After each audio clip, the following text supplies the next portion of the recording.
Welcome back. This is Karen of 751 Earth, speaking to you from Davos, home of the recent World Economic Forum 2026. You've heard the doom. Now here's what almost nobody is telling you about Davos 2026. There were real wins for the future of your employment, your money, and your planet. Today, in under 2 minutes, let's break down the good news from the World Economic Forum that actually matters for your life. Global growth is now expected to hit around 3.3% this year. Not a boom, but proof the world economy is still moving forward instead of stalling out. Leaders spent less time celebrating billionaires and more time stressing accuracy, debt, and the real impact of AI on the middle class, which means the pressure is on to protect workers, not just stock prices. Behind the scenes, more than 3,000 decision makers showed up because, like it or not, even the biggest countries are realizing they cannot fix broken supply chains, inflation, or AI chaos on their own. One of the loudest messages: AI is not just a tech story, it is an employment and mental health story. At Davos, economists and CEOs openly warned about AI threatening middle-class jobs, but they also focused on reskilling and the necessary support systems, so people are not left behind in the next wave of automation.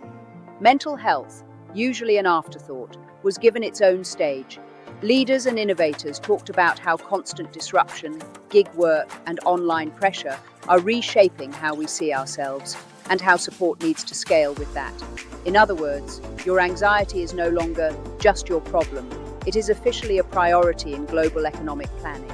Yes, the risk report says environmental dangers are still the most severe long-term threat we face, from extreme weather to collapsing ecosystems.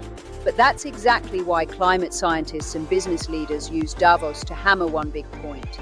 If we move fast on clean energy, food, and infrastructure, we don't just avoid disaster, we actually get better health, cheaper power, and stronger economies. There was also a warning. Trust in science is under attack, so protecting open global research, from new medicines to climate tech, is now seen as essential infrastructure, not a luxury.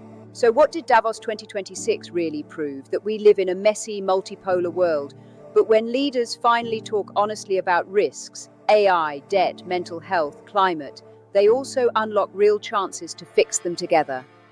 If you're watching this, remember, the future is not being written for you, it is being written with you. In every vote, every product you buy, every skill you learn next. Follow if you want more decoded breakdowns of global events without the fluff, just what actually changes your life. Thank you for joining me, and let's create an action and impact-based community together. Over and out, Karen.